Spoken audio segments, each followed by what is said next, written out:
I've never understood one of the things I've never understood about crypto is in a world where we see the existential threat is climate change, and we invented a currency. We invented something of our own making that requires the electricity consumption of Argentina. I've always heard Argentina. By the way, in Netherlands, do they use any electricity? Aren't there a bunch of polar bears on treadmills powering everything?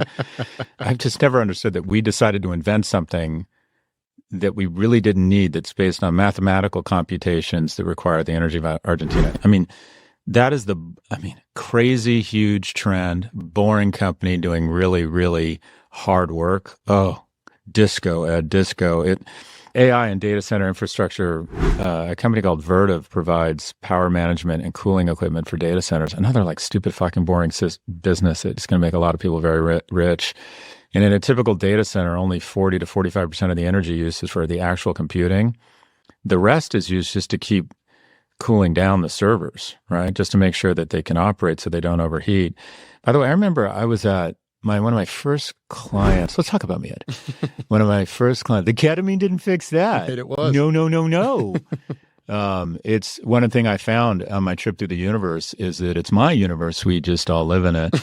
I remember I worked with the COO of William Sonoma, this guy named Denny Chantlin, and I ultimately ended up putting him on my board because I just found him so practical and thoughtful and strategic. And they had a server room. They built this big e-commerce operation. We actually, believe it or not, yours truly and Profit actually built their first e-commerce site. And they had the server room and it was overheating and the power went out. And they got Denny on the phone and they said, Denny, what are we doing? He said, is there a window?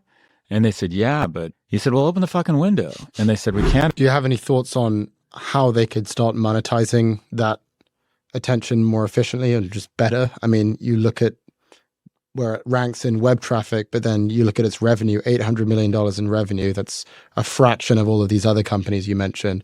How do they unlock that attention and start monetizing it in a substantial way? I think it's about management in the ad stack. And by the way, the exact same criticisms were levied against Meta. I remember our buddy Bill Cohen interviewing me on Bloomberg 15 years ago before the IPO of Meta.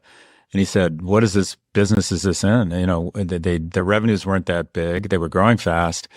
But this is about the ad stack. This is about figuring out a way to target people the right place, right time, right kind of situation and hit them with the right ad. It's about developing crazy ad tools that help advertisers reach the right people in the right context. But I think that is less difficult, than building an offering that gets the third most attention of any website in America. I think they've got the hard stuff done. I think they've done the heavy lifting.